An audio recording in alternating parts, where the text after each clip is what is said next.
How's it going, Cinny? This place fits, doesn't it? It's a bit small, but the lighting is perfect.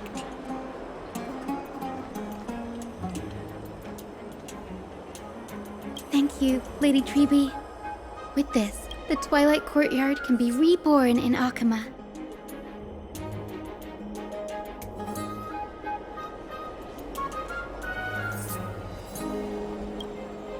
Do you like it here too, little Ika?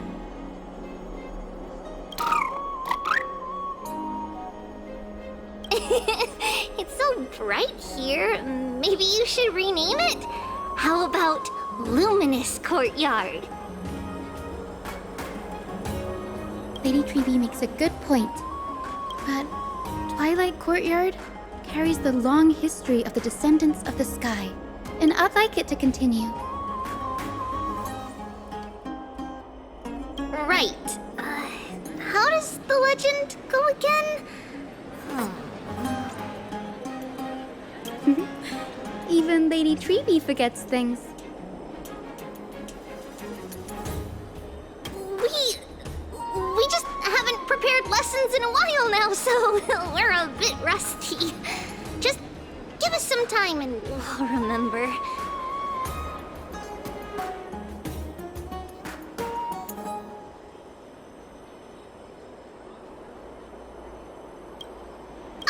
Now we remember. Kremnos and the Firmament, Volume 3, Section 5. With Seliosi, the Day Thunder Knight, striking down the Eye of Twilight, the divine war between Nikador and Aquila, which spanned centuries, came to an end. Thereafter, the Skyfolk gradually declined. Numerous sky fortresses were abandoned, and their descendants began to establish themselves on the land.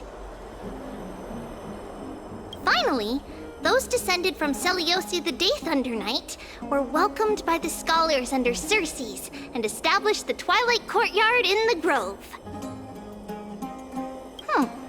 The historical records seem slightly at odds with our memories.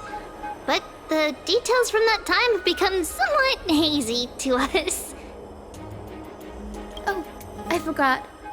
For Lady Treby, history is more than just words on a page. It's something you've personally lived through.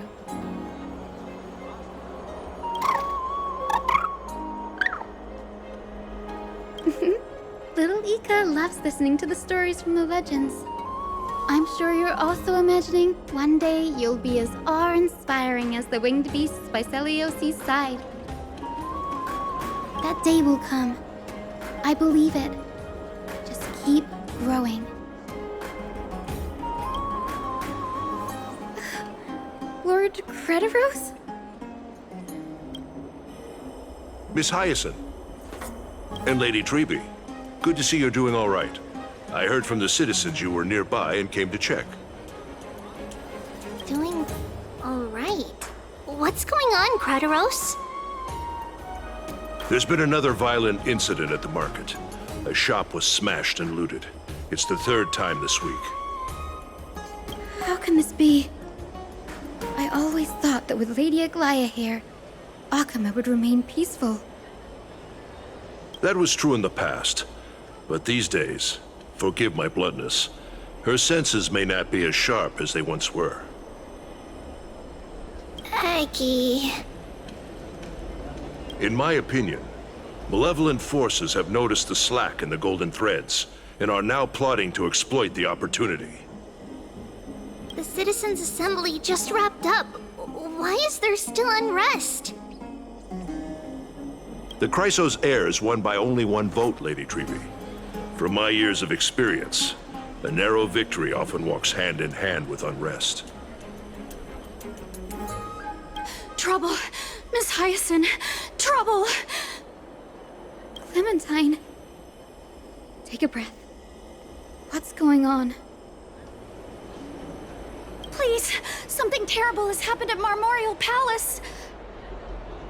What is it, Doctor? Calm yourself and talk us through. Lady Aglaya! It's It's Lady Aglaya who's in trouble.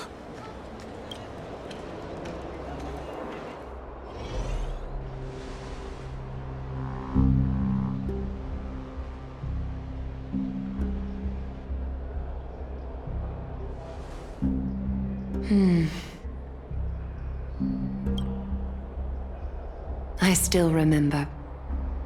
This bath that overlooks the entire palace was built by the Council of Elders 900 years ago.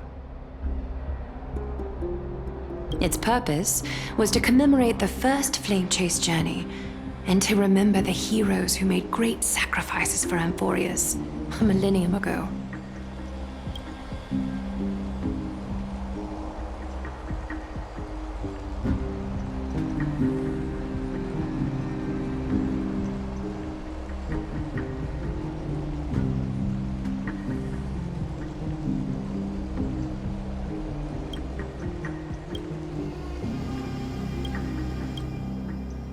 Rules were set then. No one was allowed to enter, apart from guests invited by the Gold Weaver. But, I guess, you're no longer pretending to follow the rules, are you, Lady Kindness?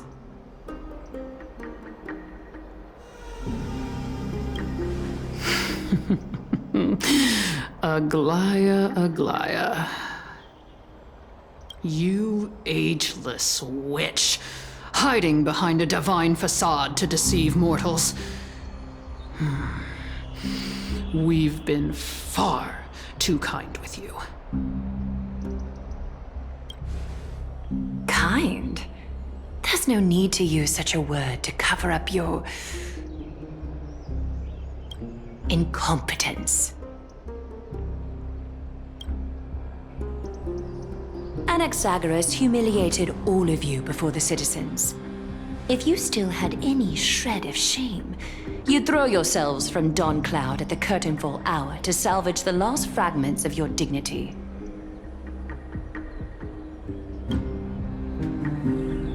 Demigod, why not gaze into the water's reflection and see the wretched face you wear now? These days you're not only blind, but also deaf. The cleaners were born for this moment. When all orders, rules, and laws fail to restrain you, it's time for the dagger to pass judgment. If you're in such a hurry, give it a try. Going toe-to-toe with a demigod? We're not that foolish. The dagger isn't at your throat, but...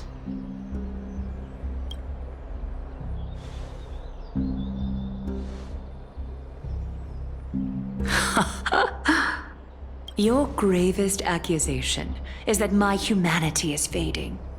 And you claim my concern for mortal joys and sorrows is nothing but a facade.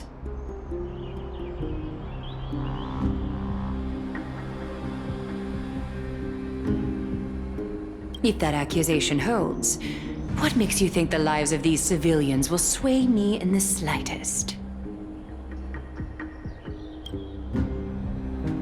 Fine. I'll gladly use a few more words to shatter that demigod facade of yours. Like I said, you're not only blind, but deaf too. Lately, your control over Akuma has weakened.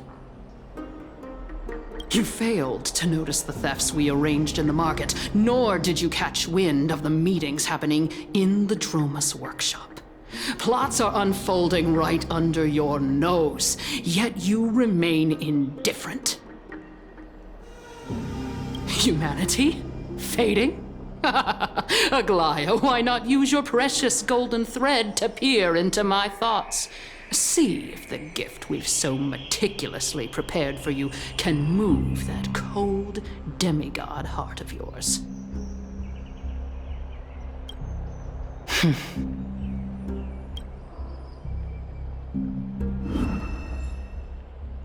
In this moment, I only regret not being more ruthless. Because your evil is beyond cure. You finally figured it out. You have grown dull. I've been holding that image in my mind this whole time to make sure you could see it clearly.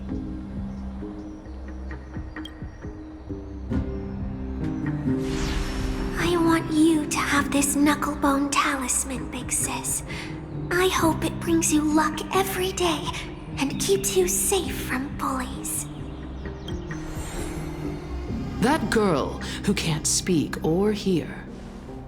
What if she accidentally lost her eyes, too? You know better than anyone what it feels like to lose your sight.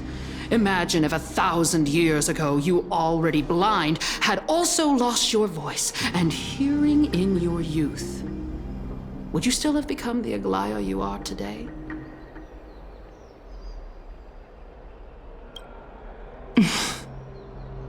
Look at those broken, pleading eyes. How disappointing. We overestimated your cunning. If this plan fails, we still have dozens of splendid parting gifts prepared. Demigod, would you like to hear about them?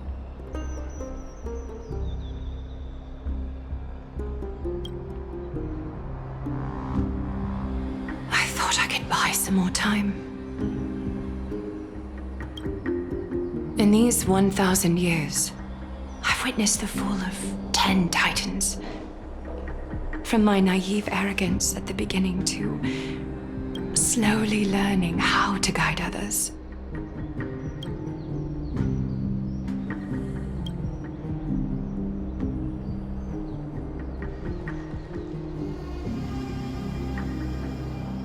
Now, it's time to let go. I should be grateful. Grateful that I've reached this moment. To let my departure become a path for others to follow.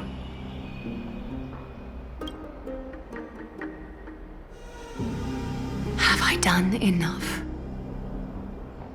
If I embrace that prophecy now, and sink into the warmth of these waters,